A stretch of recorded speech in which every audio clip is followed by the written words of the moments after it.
talking about when this protest was going to take place. August 2nd, 4 p.m. on Lakeshore Drive near the Belmont exit, and it's going to end here at Wrigley Field. And with me this morning is Reverend Gregory Seal Livingston, who's one of the organizers. First of all, thank you so much for joining us here. And I do want to talk about that route. Do you guys have a specific route from LSD to Wrigley Field?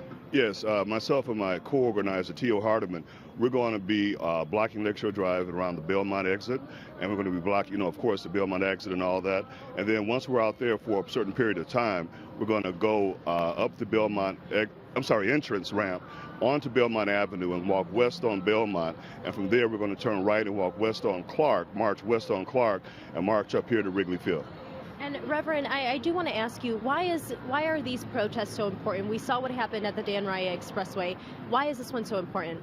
Well, this one is a little different, but we're thankful for what Pastor Flager and everybody else in the city is doing, because the corruption and violence is overwhelming. We need all hands on deck. But we're doing ours during the weekday, on a business day, during rush hour, on Lakeshore Drive, during a Cubs game, during Lollapalooza. And so we want to disrupt the corrupt, and this is a disruption of the corruption. So it's important that we redistribute the pain. And by that I mean, I believe there are many citizens in Lakeview and Wrigleyville and around that may not know the sufferings of many citizens in other parts of the city. And so we have to come and let folk know and inform them, just like Dr. King did. Dr. King didn't march through Austin. He didn't march through Inglewood or Lawndale. He marched through Marquette Park.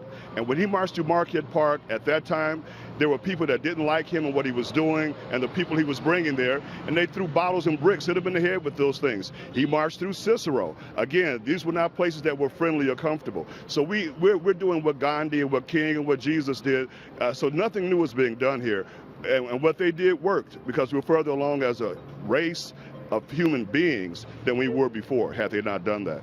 Absolutely, and we've heard sound bites from all over the place, and here everyone is saying enough is enough, so we definitely have to step up as Chicagoans and do something.